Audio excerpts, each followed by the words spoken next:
ਇਹਨੂੰ ਹਜੇ ਲੜਨਾ ਸਾਡੇ ਮਸਲੇ ਜਿਉਂ ਦੀ ਤਿਉਂ ਖੜੇ ਆ। ਇਸ ਜਿੱਤ ਨੇ ਸਾਨੂੰ ਬੜਾ ਕੁਛ ਸਿਖਾਇਆ, ਬੜਾ ਕੁਛ ਸਿਰਜਿਆ ਜਾਣਾ ਇਸ ਜਿੱਤ ਤੇ। ਪਰ ਸਾਡੇ ਮਸਲੇ ਕਿਸਾਨੀ ਦਾ ਮਸਲਾ, ਕਿਸਾਨਾਂ ਤੇ ਕਰਜ਼ੇ ਦਾ, ਪੰਜਾਬ ਦੀ ਖੇਤੀ ਮਾਡਲ ਦਾ, ਸਾਡੇ ਪਾਣੀਆਂ ਦਾ, ਸਾਡੀ ਬੋਲੀ ਦਾ, ਪ੍ਰਵਾਸ ਦਾ, ਨਸ਼ਿਆਂ ਦਾ ਜਿਉਂ ਦੀ ਤਿਉਂ ਖੜੇ ਆ। ਸਾਡੇ ਤੇ ਤਾਂ ਨਸ਼ੇ ਹੁਣ ਪ੍ਰਵਾਸ ਹੋਵੇ ਜਾਂ ਇੱਥੇ ਖੇਤੀਬਾੜੀ ਤੇ ਹਮਲੇ ਹੋਣ, ਇਹ ਜੈਨੋਸਾਈਡ ਹਮਲੇ ਹੋ ਰਹੇ ਆ।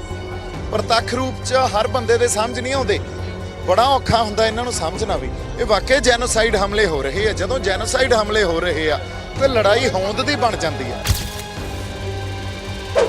ਇਸ ਸਟੇਟ ਦੀ ਪਾਲਿਸੀ ਆ ਇੱਥੇ ਨਸ਼ੇ ਲੈ ਕੇ ਆਉਣੇ, ਸਟੇਟ ਦੀ ਪਾਲਿਸੀ ਆ ਇੱਥੇ ਅਪੋਰਚੁਨਿਟੀਜ਼ ਨਹੀਂ ਜਨਰੇਟ ਕਰਨੀਆਂ ਐਮਪਲੋਇਮੈਂਟ ਦੀਆਂ, ਸਟੇਟ ਦੀ ਪਾਲਿਸੀ ਆ ਇੱਥੋਂ ਜਿਹੜੀ ਮਾਈਗ੍ਰੇਸ਼ਨ ਹੋ ਰਹੀ ਆ, ਇੱਥੋਂ ਬ੍ਰੇਨ ਡਰੇਨ ਹੋ ਰਿਹਾ ਹਨਾ।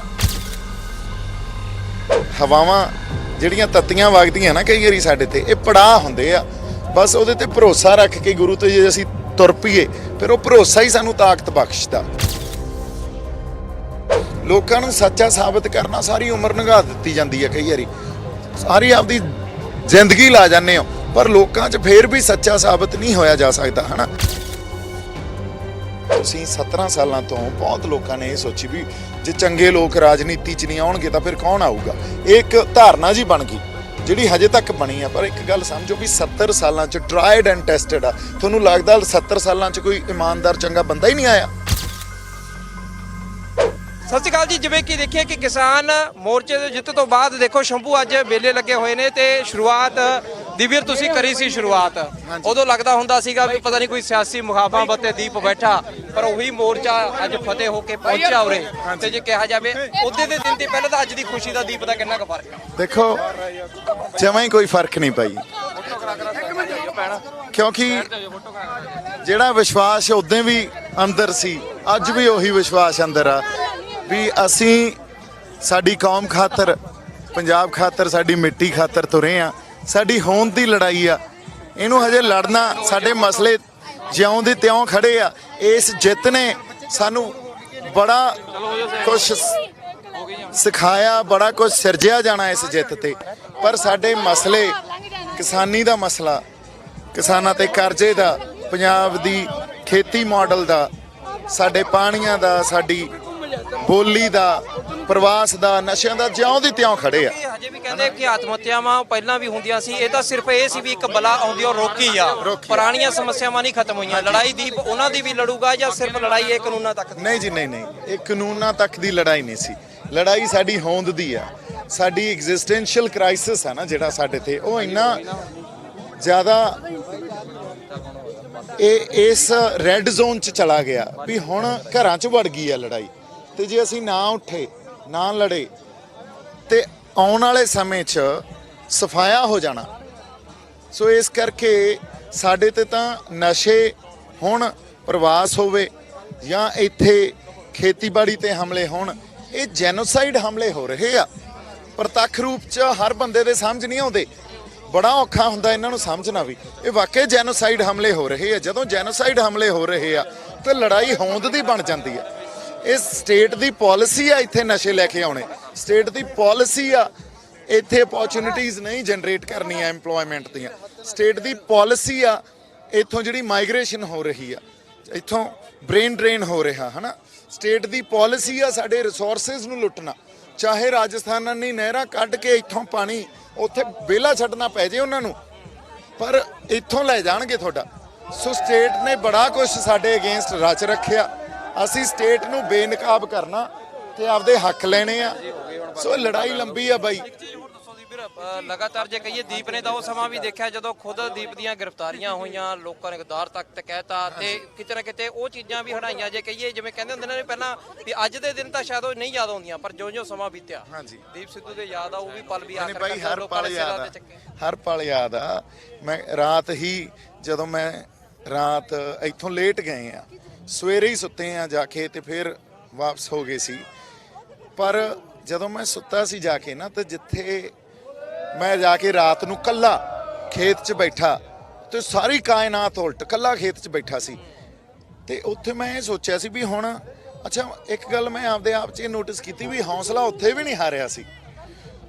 ਮੈਂ ਇਹ ਸੋਚਿਆ ਸੀ ਵੀ ਇੱਥੋਂ ਲੜਾਈ ਕਿਵੇਂ ਉੱਠੂਗੀ, ਕਿਵੇਂ ਆਪਦੇ ਆਪ ਨੂੰ ਖੜਾ ਕਰਨਾ ਵੀ ਹੁਣ ਜਮਾਂ ਇਕੱਲੇ ਬੈਠੇ ਆ, ਤੁਹਾਨੂੰ ਗਦਾਰ ਕਹਿਤਾ, ਤੁਹਾਡੇ ਮਗਰ ਪੈ ਗਏ ਕਿਰਚਾਂ ਲੈ ਕੇ, ਹਨਾ ਸਾਰੇ ਪਾਸੇ ਤੁਹਾਡਾ ਲੁੱਕਆਊਟ ਨੋਟਿਸ ਜਾਰੀ ਹੋ ਗਏ, ਪੁਲਿਸ ਤੁਹਾਨੂੰ ਲੱਭ ਰਹੀ ਆ ਤੇ ਰੇਡਾਂ ਪਾਈਆਂ ਜਾ ਰਹੀਆਂ ਵੀ ਇੱਥੋਂ ਕਿਵੇਂ ਉੱਠਣਾ।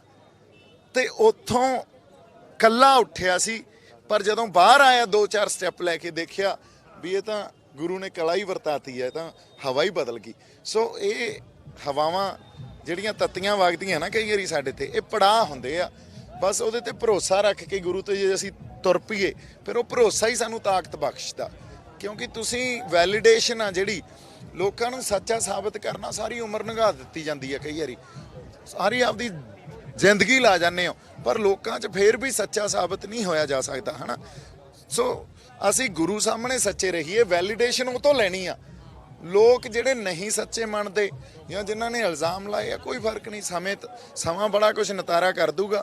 ਜੇ ਹੋ ਗਏ ਤਾਂ ਵੀ ਠੀਕ ਹੈ, ਜੇ ਨਹੀਂ ਵੀ ਹੋਏ ਤਾਂ ਵੀ ਠੀਕ ਹੈ। ਨੇ ਦੀਪ ਸਿੱਧੂ ਚੋਣਾਂ 'ਚ ਉਤਰੂਗਾ ਨਹੀਂ ਬਾਈ, ਕਿਉਂਕਿ ਲਗਾਤਾਰ ਦੀਪ ਸਿੱਧੂ ਤੇ ਇਹੀ ਚੀਜ਼ ਰਹੀ ਵੀ ਆਪਦਾ ਸਿਆਸੀ ਕਿਤੇ ਨਾ ਕਿਤੇ ਸਟੇਜ ਤਿਆਰ ਕਰ ਰਿਹਾ ਹੈ। ਚਲੋ ਉਹ ਤਾਂ ਜਿਵੇਂ ਕਹੀਏ ਕਿ ਹਰੇਕ ਕੋਈ ਸਵਾਲ ਖੜੇ ਕਰ ਸਕਦਾ ਹੁੰਦਾ, ਪਰ ਫਿਰ ਵੀ ਕਿਤੇ ਨਾ ਕਿਤੇ ਚੋਣਾਂ 'ਚ ਕੋਈ ਉਤਰਨ ਦਾ ਹੈ ਵੀ, ਕਿਉਂਕਿ ਚੋਣਾਂ ਦਾ ਸਮਾਂ ਨੇੜੇ ਆ ਗਿਆ ਤੇ ਦੂਜੇ ਪਾਸੇ ਕਿਸਾਨੀ ਜਿੱਤਦਾ। ਕਿਤੇ ਨਾ ਕਿਤੇ ਜੇ ਕਿਹਾ ਜਾਵੇ ਕਿ ਸਿਆਸੀ ਜਦ ਲੋਕ ਸੋਚਦੇ ਨੇ, ਉਹ ਕਹਿੰਦੇ ਹੁੰਦੇ ਨੇ ਮੌਕਾ ਬਹੁਤ ਵਧੀਆ ਹੈਗਾ ਜਾਣ ਦਾ। ਨਹੀਂ ਬਾਈ, ਚੋਣਾਂ 'ਚ ਨਹੀਂ ਉਤਰਨਾ। ਜਿਹੜੇ ਰਾਹ ਤੇ ਆਪਾਂ ਤੁਰ ਪਏ ਆ, ਮੈਨੂੰ ਪਰਸਨਲੀ ਤੇ ਮੈਂ ਇਹ ਬੜੇ ਟਰਮੇ 'ਚ ਤੇ ਬੜੇ ਕੰਟਰੋਲ 'ਚ ਇੱਕ ਗੱਲ ਰੱਖ ਰਿਹਾ, ਜਜ਼ਬਾਤਾਂ ਦੇ ਆਧਾਰ ਤੇ ਨਹੀਂ, ਵੀ ਜੇ ਇੰਡੀਅਨ ਸਟੇਟ ਨੇ ਜਿਸ ਤਰ੍ਹਾਂ ਸਾਨੂੰ ਉਹ ਟਰੀਟ ਕਰ ਰਹੇ ਆ ਬੰਦ ਨਹੀਂ ਕੀਤਾ ਤਾਂ ਸਾਡੇ ਕੋਲੇ ਕੋਈ ਰਾਹ ਨਹੀਂ ਬਚਣਾ। ਆਪਦਾ ਰਾਈਟ ਟੂ ਸੈਲਫ ਡਿਟਰਮੀਨੇਸ਼ਨ ਸਾਨੂੰ ਲੈਣਾ ਪੈਣਾ, ਸਾਨੂੰ ਵਾਕਈ ਆਪਦੇ ਰਾਜ ਦੀ ਗੱਲ ਕਰਨੀ ਪੈਣੀ ਆ। ਸੋ ਇਹ ਗੱਲ ਸਟੇਟ ਨੂੰ ਸਮਝਣੀ ਚਾਹੀਦੀ ਆ। ਸਾਡੀ ਲੁੱਟ ਖਸੁੱਟ, ਸਾਡੀ ਜੈਨੋਸਾਈਡ ਉਹ ਆਪਦੀਆਂ ਪਾਲਿਸੀਜ਼ 'ਚ ਕਰਦੇ ਆ, ਪਾਲਿਸੀਆਂ ਬਣਾ ਕੇ ਸਾਡੇ ਤੇ ਲਾਗੂ ਕਰਦੇ ਆ। ਜੇ ਉਹ ਨਾ ਰੁਕੇ ਤਾਂ ਫਿਰ ਸਾਨੂੰ right to self determination claim ਕਰਨਾ ਪੈਣਾ। ਉਹ ਤੋਂ ਬਿਨਾ ਚੋਣਾਂ ਹੋਣ, ਕੋਈ ਹੋਰ ਤੁਸੀਂ ਕਹਿ ਲਓ ਰਾਹ ਹੋਵੇ, ਕੋਈ ਹੱਲ ਨਹੀਂ ਰਹਿ ਜਾਣਾ। ਕਹਿੰਦਾ ਜਿਵੇਂ ਕਿ ਵਿੱਚ ਸਾਨੂੰ ਜਾਣਾ ਪਊਗਾ, ਉਵੇਂ ਤੁਹਾਨੂੰ ਨਹੀਂ ਲੱਗਦਾ ਹੈਗਾ ਕਿ ਵਿੱਚ ਸਿਸਟਮ ਤੇ ਜਾ ਕੇ ਫੇਰ ਹੀ ਤੁਸੀਂ ਚੀਜ਼ਾਂ? ਨਹੀਂ ਦੇਖੋ, ਤੁਸੀਂ 17 ਸਾਲਾਂ ਤੋਂ ਬਹੁਤ ਲੋਕਾਂ ਨੇ ਇਹ ਸੋਚੀ ਵੀ ਜੇ ਚੰਗੇ ਲੋਕ ਰਾਜਨੀਤੀ 'ਚ ਨਹੀਂ ਆਉਣਗੇ ਤਾਂ ਫਿਰ ਕੌਣ ਆਊਗਾ। ਇਹ ਇੱਕ ਧਾਰਨਾ ਜੀ ਬਣ ਗਈ ਜਿਹੜੀ ਹਜੇ ਤੱਕ ਬਣੀ ਆ। ਪਰ ਇੱਕ ਗੱਲ ਸਮਝੋ ਵੀ 70 ਸਾਲਾਂ 'ਚ ਟਰਾਈਡ ਐਂਡ ਟੈਸਟਡ ਆ। ਤੁਹਾਨੂੰ ਲੱਗਦਾ 70 ਸਾਲਾਂ 'ਚ ਕੋਈ ਇਮਾਨਦਾਰ ਚੰਗਾ ਬੰਦਾ ਹੀ ਨਹੀਂ ਆਇਆ? ਇਹ ਹੋ ਸਕਦਾ? ਫਿਰ ਅਸੀਂ ਕਹਿੰਦੇ ਆ ਪੰਜਾਬ ਵਸਦਾ ਗੁਰੂਆਂ ਦੇ ਨਾਂ ਤੇ। ਇਸ ਧਰਤੀ ਤੋਂ ਕੋਈ ਇਹੋ ਜਿਹੀ ਰੂਹ ਹੀ ਨਹੀਂ ਉੱਠੀ ਜਿਹੜੀ ਇਮਾਨਦਾਰੀਆਂ ਚੰਗੀ ਨਾ ਹੋਵੇ।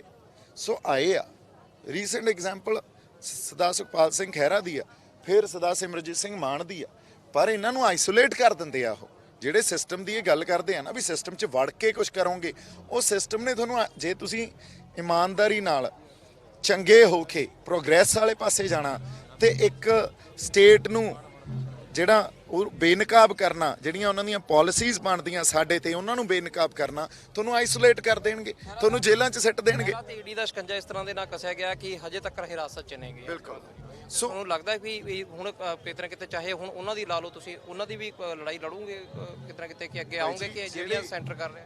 ਜਿਹੜਾ ਵੀ ਕੋਈ ਪੰਜਾਬ ਦੇ ਲੋਕਾਂ ਲਈ ਆਵਾਜ਼ ਬੁਲੰਦ ਕਰਦਾ, ਜਿਹੜਾ ਸਾਡੇ ਹੱਕਾਂ ਦੀ ਗੱਲ ਕਰਦਾ, ਉਹ ਕਿਸੇ ਪਾਰਟੀ ਦਾ ਹੋਵੇ, ਕਿਤੇ ਬੈਠਾ ਹੋਵੇ ਬੰਦਾ, ਆਪਾਂ ਉਹਨਾਂ ਦੀ ਲੜਾਈ ਲੜਾਂਗੇ ਕਿਉਂਕਿ ਉਹਨੇ ਪੰਜਾਬ ਦੇ ਹੱਕਾਂ ਦੀ ਗੱਲ ਕੀਤੀ ਆ, ਪੰਜਾਬ ਦੇ ਲੋਕਾਂ ਦੀ ਆਵਾਜ਼ ਬੁਲੰਦ ਕੀਤੀ ਆ। ਜਦੋਂ ਨੌਜਵਾਨਾਂ ਤੇ UAPA ਦੇ ਪਰਚੇ ਪੈਂਦੇ ਸੀ ਤਾਂ ਖਹਿਰਾ ਸਾਹਿਬ ਉੱਠ ਕੇ ਖੜੇ ਹੋਏ ਕਿ ਨਹੀਂ ਹੋਏ, ਉਹ ਵੱਖਰੀ ਗੱਲ। ਅੱਜ ਕਾਂਗਰਸ 'ਚ ਚਲੇ ਗਏ ਕਿਉਂਕਿ ਉਹਨਾਂ ਨੂੰ ਇਹ ਲੱਗਿਆ ਵੀ ਮੈਂ ਬੜਾ ਲੰਬਾ ਇਹ ਗੱਲ ਕਰਦਾ ਰਿਹਾ ਵੀ ਆਪਦੀ ਕੋਈ ਸਿਆਸਤ ਸਿਰਜੋ, ਖੇਤਰੀ ਸਿਆਸਤ ਸਿਰਜੋ, ਕਿਸੇ ਨੇ ਮੇਰੀ ਗੱਲ ਨਹੀਂ ਮੰਨੀ ਤਾਂ ਹੁਣ ਮੈਂ ਆਪਦੇ ਆਪ ਨੂੰ ਤਾਂ ਜਿਉਂਦੇ ਰੱਖਣਾ। ਇੱਥੇ ਹੀ ਥੋੜਾ ਜਿਹਾ ਖਹਿਰਾ ਸਾਹਿਬ ਖਤਾ ਖਾ ਗਏ। ਤੁਸੀਂ ਜਿਉਂਦੇ ਉੱਥੇ ਵੀ ਨਹੀਂ ਰਹਿ ਸਕਦੇ, ਤੁਹਾਨੂੰ ਆਪਦੇ ਆਪ ਨੂੰ ਅਸਿਮੀਲੇਟ ਕਰਨਾ ਪਊਗਾ ਜੇ ਆਪਦੇ ਆਪ ਨੂੰ ਜਿਉਂਦੇ ਰੱਖਣਾ। ਪਰ ਜੇ ਨਹੀਂ ਅਸਿਮੀਲੇਟ ਕਰਨਾ ਚਾਹੁੰਦੇ ਤਾਂ ਫਿਰ ਜਿਹੜੀ ਥਾਂ ਤੇ ਖੜੇ ਆ ਉੱਥੇ ਖੜੇ ਰਹੋ, ਕਿਉਂਕਿ ਇਹੀ ਤਾਂ ਲੜਾਈ ਆ। ਤੁਸੀਂ ਕਿੰਨਾ ਦੇਰ ਖੜਦੇ ਹੋ ਤੇ ਫਿਰ ਕੀ ਸਿਰਜਦੇ ਹੋ।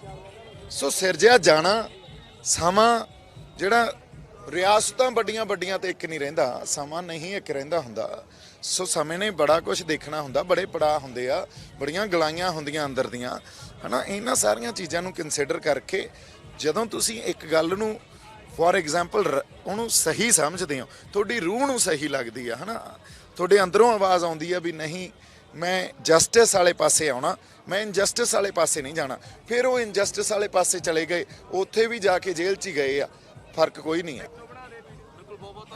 ਬਾਅਦ ਇਹ ਸੀ ਦੀਪ ਸਿੱਧੂ ਤੇ ਉਹਨਾਂ ਦਾ ਸਾਫ਼ ਤੌਰ ਤੇ ਕਹਿਣਾ ਹੈ ਕਿ ਪੰਜਾਬ ਦੇ ਮੁੱਦੇ ਨਹੀਂ ਮੁੱਕੇ, ਪੰਜਾਬ ਦੇ ਮੁੱਦੇ ਨਹੀਂ ਮੁੱਕੇ ਤੇ ਨਾਲ ਹੀ ਕਿਸਾਨੀ ਦੇ ਮੁੱਦੇ ਨਹੀਂ ਮੁੱਕੇ। ਤਾਂ ਇਸ ਚੀਜ਼ ਨੂੰ ਲੈ ਕੇ ਕਿਤੇ ਨਾ ਕਿਤੇ ਆਉਂਦੇ ਦਿਨਾਂ ਦੇ ਵਿੱਚ ਵੀ ਅਸੀਂ ਆਪਦੀ ਲੜਾਈ ਜਾਰੀ ਰੱਖਾਂਗੇ, ਪਰ ਸਿਆਸਤ ਦੇ ਵਿੱਚ ਮੇਰੀ ਨੋ ਐਂਟਰੀ ਰਹੂਗੀ, ਸਿਆਸਤ ਦੇ ਵਿੱਚ ਮੈਂ ਨਹੀਂ ਆਉਂਗਾ। ਨਾਲੋਂ ਨਾਲ ਕਿਤੇ ਨਾ ਕਿਤੇ ਕਹਿ ਸਕਦੇ ਹਾਂ ਕਿ ਬਹੁਤ ਸਾਰੇ ਐਲੀਗੇਸ਼ਨ ਦੀਪ ਸਿੱਧੂ ਤੇ ਲੱਗਦੇ ਰਹੇ, ਦੀਪ ਸਿੱਧੂ ਭਜਦਾ ਰਿਹਾ। ਕਹਿੰਦੇ ਮੈਨੂੰ ਅੱਜ ਵੀ ਉਹ ਰਾਤਾਂ ਯਾਦ ਨੇ ਜਦੋਂ ਇਕੱਲਾ ਬਹਿ ਕੇ ਸੋਚਦਾ ਸੀ, ਪਰ ਮੈਂ ਮੰਨਿਆ ਇੱਕੋ ਪੜਾਅ ਸੀ ਔਖਾ, ਜਿਹੜਾ ਜਦੋਂ ਮੈਂ ਕੱਢਿਆ ਤਾਂ ਲੋਕਾਂ ਨੇ ਮੇਰਾ ਸਾਥ ਦਿੱਤਾ। ਸੀਨੀਅਰ ਵੀਡੀਓ ਜਰਨਲਿਸਟ ਕਮਲ ਦੇ ਨਾਲ missing daily post Punjabi, Shambhu border.